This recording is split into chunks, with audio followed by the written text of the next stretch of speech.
What up, everybody? Welcome back to Operation Moksha. As always, I'm your host, Chris Orozco, and today we're doing something a little bit differently. Today, I'm going to be sharing with you 10 key ideas that absolutely changed my life. You make me want to be a better man. The very first idea that completely changed my life was the idea that I am not just one thing, that I am a collection of different selves, right? Because when I first learned shadow integration, I was basically convinced that I was evil. I had had this like darkness, this anger, and this rage brewing inside of me for my entire life. And I had repressed it so much that it was starting to come out from the shadows and kind of start to take over. And I had started to think that that was who I really was. All these dark thoughts, these intrusive thoughts that I've talked about on my channel multiple times, as they started to come into my mind, I started to kind of lose track of who I was. And I started to think that all this gross, scary, horrifying shit was the real me.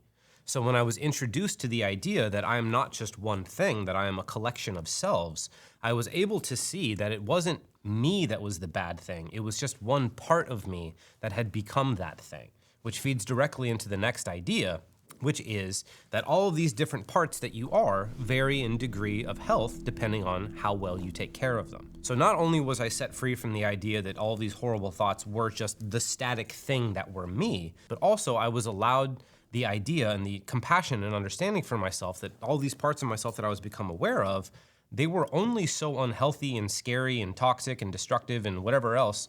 They had only become that because I was taking really poor care of them. And this allowed me a tremendous amount of relief because I had thought that I was just evil. I thought I was just bad and that's just all there was to it. But then once I was able to understand that these things were actually the result of how I'd been treating them, it kind of makes sense that they would be showing up the way that they were showing up. There's a lot of rage, there's a lot of anger, there's a lot of pain, there's a lot of hatred, there's a lot of really dark shit, and it never got to see the light of day. So of course, it got more intense over time. Of course, it got stronger over time. To me, that just kind of made logical sense. So the idea that all these different parts vary in degrees of health depending on how well you take care of them really kind of set me free from identifying as those things and seeing them as just some static, awful thing that was a part of me.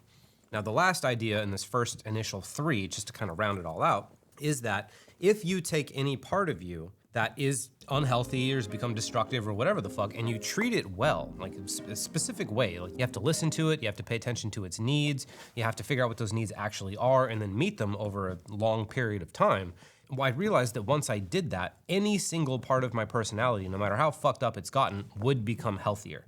And so this is the first three ideas that kind of gave me my light at the end of the tunnel when it came to my shadow integration practice. Because like I said, I was getting taken over by all these really horrible ideas and these parts of my personality were starting to kind of consume me.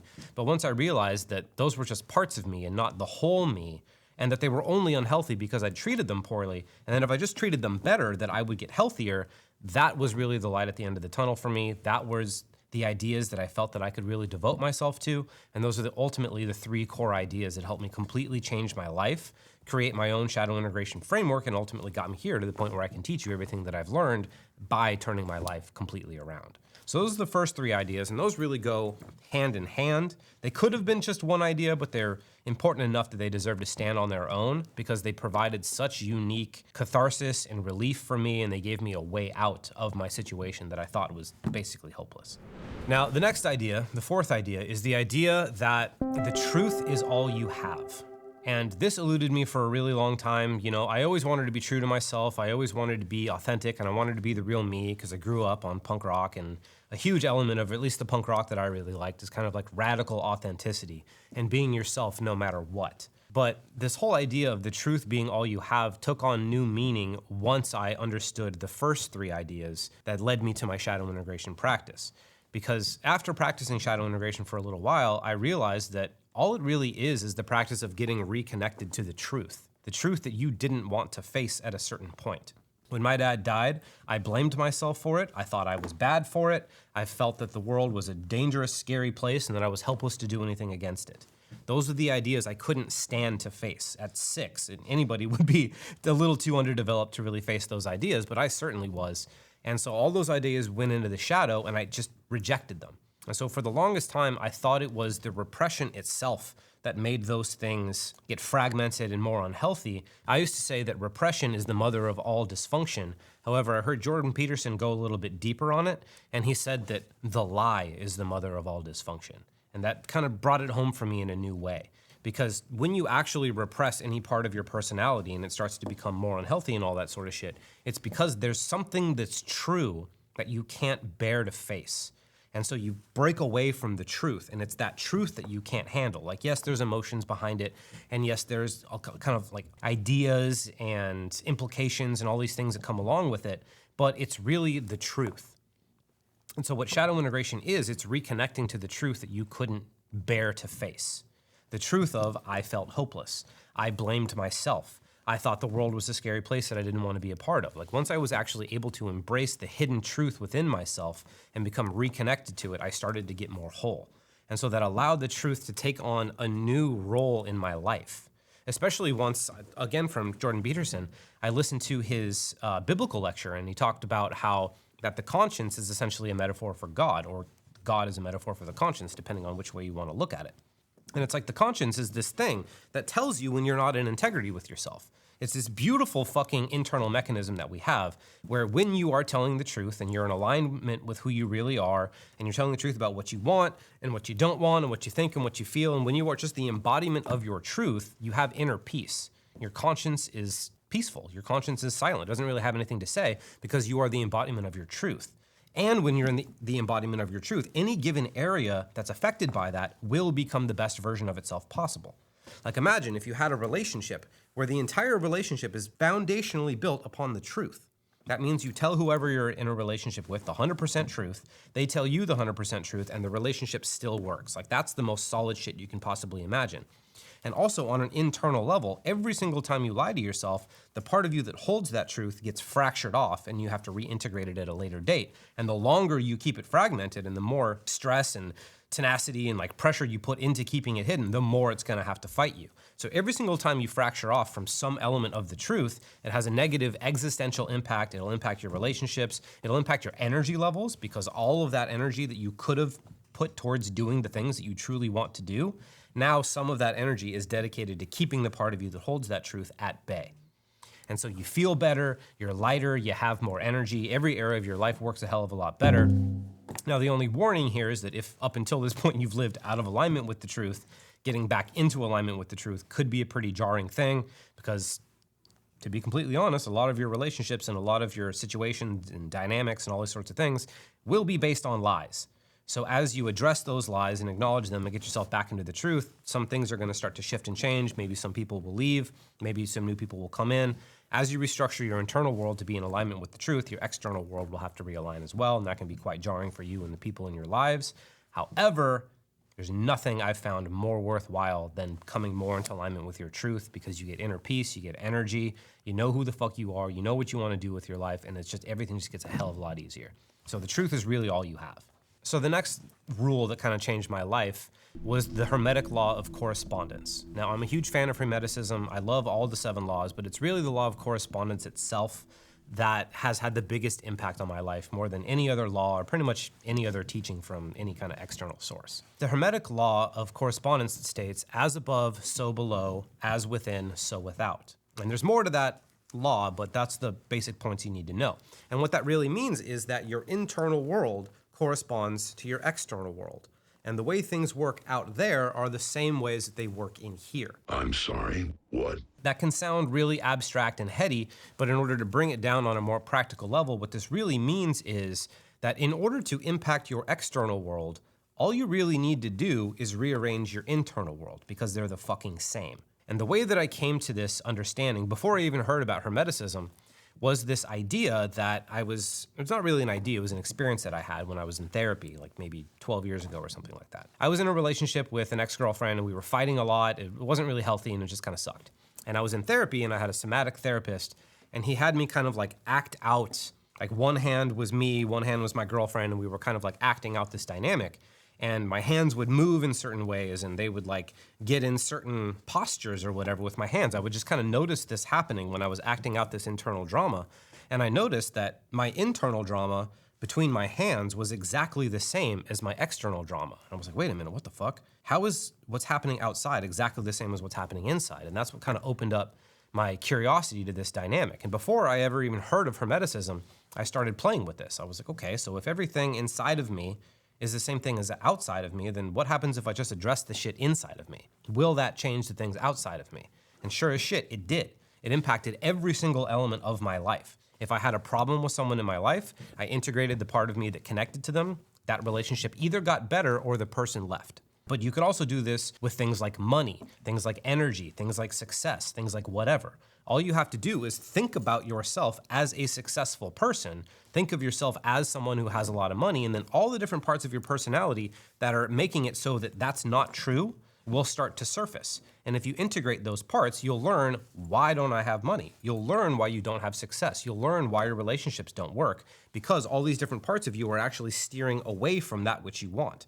And so if you can take stock of that and integrate them, get them steered towards what you want, then suddenly it all just kind of materializes without you really having to do anything. This Hermetic law of correspondence is more important than just being able to kind of manipulate your external reality by organizing your internal reality. It also has huge implications on the collective consciousness. Whereas if you start to become the embodiment of a certain kind of thing, that has ripples on your external world. You start to attract the right kind of people, you start to organize your reality around what you are becoming, and as a result, your external reality completely shifts.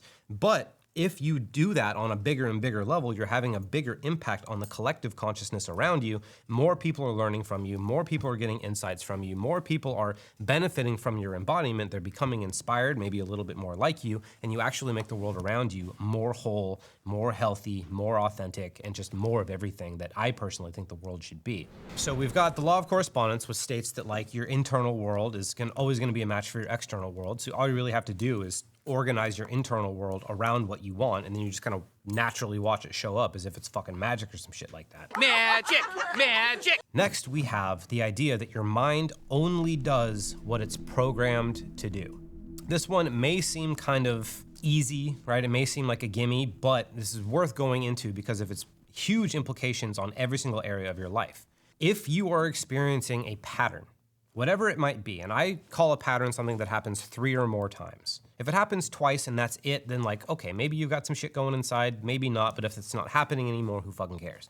But if something happens a 3rd time and continues to happen, you can probably bet that there's some part of your internal world that wants that thing. And so the really important thing to know is that no matter how fucked up your patterns are, some part of you wants that. Because the mind only does what it's told to do, and you tell it what to do when you're a child. So your mind is programmed by a fucking frightened child, which is hilarious and fucked up in so many ways, but at the same time, it's really important to embrace that, because a lot of the things that we do don't seem like they make sense until you understand that the mind has its own kind of logic, and the emotions have their own kind of logic. And so when you can understand that, you can understand why you do pretty much everything you would ever do. Like, I stayed depressed for a really long time. And it's really easy to be like, oh no, like this is happening to me. It's like an illness, like fuck me, I have this thing now. I've got this fucking mind virus, and oh no, I'm never gonna do whatever. But that's just fucking bullshit. Because I was able to take into consideration, all right, if I'm depressed, some part of me must want this. Some part of me must think this is the right thing to do. Some part of me must think this is the best thing to do. Let me figure out why that is. And I actually got some really interesting answers from that. I learned that the reason I was so depressed is because the world terrified me. Like I said earlier, I lost my dad when I was a little kid. I got the idea that the world was a scary, dangerous place that I wanted to be no part of.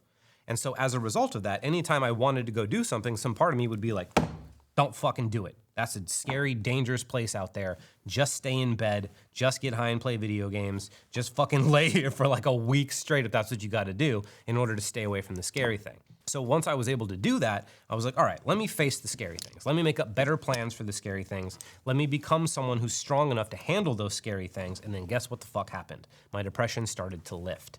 I started to have more energy. My resistance went away and was replaced by the idea that I could actually handle the world with all of its dangers and tragedies and terrible things and blah, blah, blah, blah, blah. So no matter what it is, whether it's depression, anxiety, whatever the fuck it is, if your mind is doing it for a long period of time, you can bet that that's because it thinks that's the best thing to do, and you can bet that at some point in your life, you told it that that was the best thing to do. So no matter what the pattern in your life is, it's about figuring out, what do I get out of this? Why did I say at some point this was the best thing to do? And can I make contact with the part of me that believes this, come up with a better plan so that we don't have to protect myself from this thing that's probably worth being protected from in the worst way possible? this next one kind of goes hand in hand with the last one, which is the idea that your mind only does what it's told to do. But this kind of takes that to another deeper level. And this one is the idea that your mind hallucinates your reality. You don't actually really perceive anything. What? That's preposterous! So not only does your mind only do what it's told to do, but you can tell it to do fucking anything, and it'll just fill in the blanks however. Because, like I said, you don't even really perceive your reality.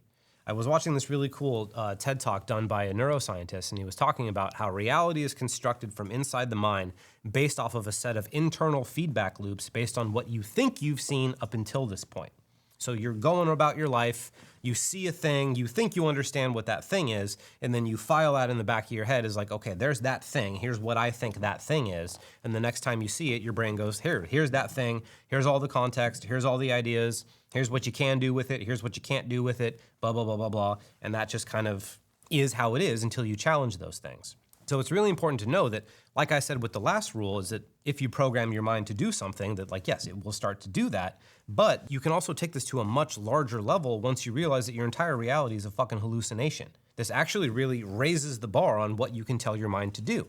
Because once you realize that your whole life, your whole reality is just one big hallucination, you can kind of bend the rules a little bit. I'm confused. Because when you realize that you can negatively hallucinate in the way where if you believe that you're unlovable and if you believe that you're incapable and you believe that you're unworthy of certain things, the love of your life or like the best opportunity you could ever have for your entire reality and self-actualization and being could be offered to you, could be presenting itself to you. But because of the way you hallucinate your reality, you either won't notice it or you will notice it and you'll be too afraid to take it up, or you will take it up and you'll find some way to fuck it up and prove to yourself that you are unlovable and you are incapable and blah, blah, blah, blah, blah. Because your reality hallucinates this as a way to make sure that you live in a world that makes sense to you. This is the key survival tactic of the mind. Your mind is designed to help you survive, not thrive. Your mind doesn't give a shit if you're happy, doesn't give a shit if you're wealthy, doesn't give a shit if your relationships work well. All it cares about is like, I'm gonna help this motherfucker survive. And the way that it does that is by making sure that your reality makes sense, and that it's predictable, that you know how to engage with it, and you understand the rules of your reality so that you can live in it, dysfunctionally even, but you'll still live. So once you understand this, you can apply that same kind of negative hallucination thing and tell yourself to hallucinate better things. You can become the type of motherfucker that can see opportunity where it literally doesn't exist. You can be the type of motherfucker that can change people's minds, whereas before you might see somebody who doesn't really like you all that much and you have these internal judgments and you're like, oh, fuck, well, that's how it's gonna be and blah, blah, blah. Maybe you get into conflict with that person. However, if you see yourself as inherently lovable, you will hallucinate that into areas where it doesn't really necessarily even fit. And then you can actually create realities based on that wouldn't normally exist if you looked at the world another way. When you understand that it's a hallucination, you get so much more room to play. You can aim so much more higher, and you can just kind of program your mind to do things that are almost illogical, but because you know it's just a hallucination anyway, and your mind will give you something that matches it no matter what the fuck it is, it just becomes a big game that you can play and come up with the best beliefs you can, come up with the best worldview imaginable, and just kind of sit back and watch how your mind creates a reality to match that. It's fucking phenomenal. Okay, so a lot of these up until this point have been pretty existential. Now, I kind of want to go into a little bit more practical, grounded, everyday shit, right? Because this whole idea that your network is everything is the next one, and I fought this for a really long time because I was always hyper independent. I was like, I don't need a fucking network, I'll do all this shit on my own. And for a long period of time, that kind of worked. But once I got into kind of bigger things like starting a business and wanting to have a media presence and like really get my name out there and really get my work out there and really help people learn shadow integration on a much bigger level, I realized I wasn't gonna be able to do it alone. And I kind of looked around and I realized that like I wasn't surrounded by the best people to be able to help me with this. So I joined different groups, I started talking to different people, and I started surrounding myself with people that are actually doing things in their lives. And it completely changed everything. Because the interesting thing about this is one of, if not the most potent psychological factors in your life is your environment. And your environment includes the people in your environment. This is why when you go through the 12 steps for addiction or anything like that, you're not allowed to go back to any of the same places that you used to go to. You're not allowed to hang out with any of the people that you used to hang out with. You're not allowed to do any of the things that you used to do because they have such strong environmental triggers. Like you will just go to a place, and if you did a certain thing in that place, just being there will make you want to do that certain thing. If you did a certain thing around a certain group of people, just being around that group of people will make you want to do that thing. So if you are surrounded by a group of people that are not in alignment with your goals and with your vision, then you're just going to do all the things that are out of alignment with your goal and your vision. But if you are constantly surrounded by people that inspire you, that remind you who you're capable of being, and that actually are also doing dope shit that they can do to contribute to you, and you can contribute to them as well, then you've got this upward spiral of momentum and collaboration, and everything just gets better and better and better. So the people that you surround yourself with really are everything. And one of the reasons this can be so difficult is because a lot of the times when we get inspired and we decide to recreate our lives, we come to realize that we might be the only person in our life that wants to do that. We might be the only person in our lives that even sees that as possible. And so this realization can come with another heavy realization that, oh shit, if I want to be surrounded by people that are aligning with me, it's not going to be the people that are in my life now. It's not going to be my family. It's not going to be my current friends. It might not even be my current boyfriend or girlfriend or whatever. And this can be a really hard decision to come to. This is something that people reach out to me about all the time. And I've had to leave behind multiple groups of friends because they just weren't aligned with where I was going. And I wasn't going to sacrifice my vision or my self-realization or anything that I wanted to do and become. I wasn't going to sacrifice that for a group of friends that didn't have it. I wasn't going to lower myself to kind of be unhappy in the ways that they were unhappy because I wanted to go do something bigger and better. And so I've had to sacrifice multiple friend groups in order to do that. And it's not fun. It's not pleasant. It's not a nice thing to do. However, once you get through it, the new people that you find yourself with are just so much better for you, and they feed you in such better ways. Like the guy who's recording this shit is one of my best friends, and like I wouldn't have been able to do this a very long time ago. The guy that runs my Twitter is another one of my good friends. It's my friends now that are supporting me. It's my friends now that I get to work with, and that makes everything so much more fun. And I don't have to worry about like, oh fuck, if I hang out with this person, it's gonna drain me, or like, oh, this person's gonna distract me, or this person's just gonna wanna like get so drunk that I won't work the next couple of days. And it's like all those ideas like don't have to go through your mind anymore.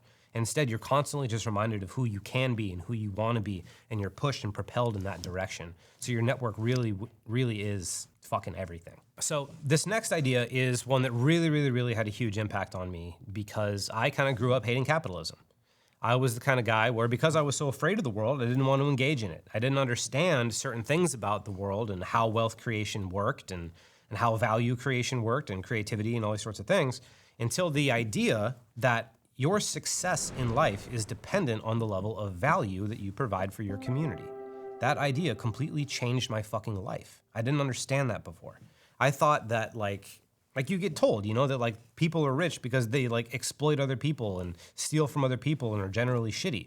And like, sure, that does happen. It absolutely does happen, especially in the upper echelons of wealth creation. But for everyday people like you and me, and even for the hyper rich people, wealth is about how much value you can provide for your community. Like even Amazon, like it's easy to hate Amazon, but like goddamned if you can't admit that they provided the most convenient, valuable service that we pretty much have at our fingertips at this moment. Like I live in LA, there's pretty much nothing that I can't get delivered next day to my house for the best price available. Like that's tremendously valuable. Of course, he's one of the richest men in the world.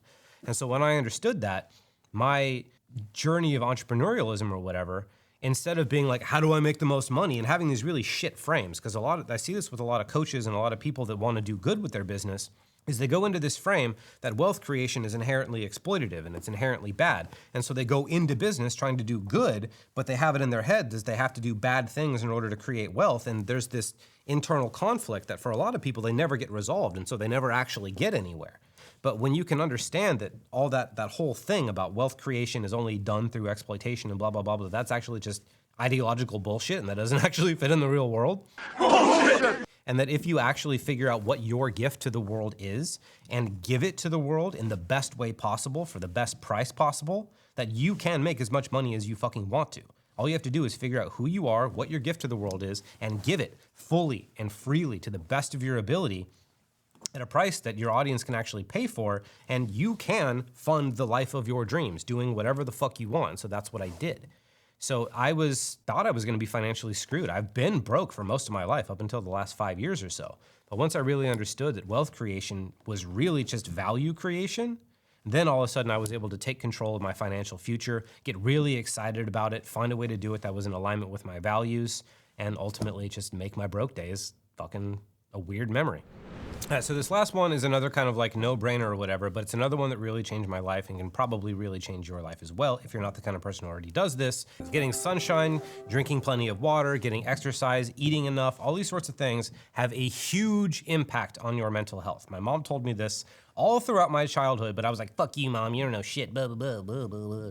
But I was fucking wrong. It has a huge impact. I will notice that I'll be going out through my day and I'll be irritated, I'll be lethargic, I'll be whatever. All I need to do is eat some food and drink some fucking water, and guess what? I feel fine again. I'm energized again. I feel great. And I know a lot of y'all motherfuckers with depression and anxiety are living off weed and iced coffee. And that's why you have anxiety. Eat some food, drink some fucking water, get some sunshine, and get some exercise. I wasn't really aware of the impact on exercise. I was kind of the guy who was just like, whatever, bro. If I program my mind to do a thing, I'll do a thing. But then once I started going to the gym regularly and actually really fucking pushing myself, because I used to be a martial artist and I knew that that was connected to my mental strength and all these sorts of things. And I got into boxing for a little bit and I knew that that was connected and that had its whole warrior spirit thing, but just straight up exercise. Like, I forget the exact quote, but in ancient Greece, they used to have the philosophers would also be warriors and they would also be these like really strong, ripped guys. And so physical strength went hand in hand with mental strength, and I didn't really fully understand that until I started going to the gym 5 days a week back in January. So it's been almost about a year of me going to the gym, pretty much 5 days a week. And on the days that I get tired, you wouldn't think that going to the gym is the solution to being tired, but there's actually a kind of tired where you haven't done enough. And our current society rewards and encourages a very lethargic lifestyle. Everything can be delivered to you. Everything's on your phone. You don't really need to leave your house to go anywhere anymore. You're inundated with media, whether it's video games or movies or TV shows or whatever it is, YouTube, you fucking name it. There's all these things that encourage a sedentary lifestyle, and you don't really understand what kind of impact that'll have on your energy levels until you start being a little bit more active. So even on the days that I'm tired, I go to the gym and I'm not tired anymore. And again, this is really simple, but this is something that I didn't know until very recently, and it's had a tremendous impact on my life. So drink plenty of water, make sure that you're eating food. Like if you're gonna drink your iced coffee, which is fine, I drink coffee every day, but I drink a big old glass of water first, and I eat a good meal with my coffee so that it's not just sitting there causing me to be fucking anxious and there's nothing there counterbalancing it. Because let's be real, too much coffee, if you're the type of person who's sensitive and doesn't really have like that, like I got shit to do thing fully integrated, it's just gonna make you anxious, it's gonna make you feel really shitty. So you gotta counterbalance that with food and water and all kinds of things. It's really kind of simple when you think about it, but it's worth talking about because there's a lot of people not doing these simple things and experiencing a lot of problems in their lives, mental health issues, and all kinds of things that can be solved so fucking simply. So just drink water, eat good food, get sunshine, exercise, and just watch how huge of a difference that alone will make in your life, because your physical strength has a huge impact on your mental strength, and your mental strength also impacts your physical strength. So you need to be building both at the same time if you really want to be the best version of yourself that you can possibly be. So these are the 10 rules, 10 ideas, 10 whatever, that completely changed my life. I hope you found this valuable. Let me know if you have any questions about any of these. I'd be happy to go deeper on any of them. Let me know if you think there's any that I left out that are fucking essential. Again, I like to look at things from an existential point of view, so I build my worldview from the inside out. So most of these things are to how to help you become the strongest version of yourself possible. So if you think I left something out, let me know. I can do another video. But thanks for being here. I fucking love you. I'm Chris Roscoe, and I'll see you next time.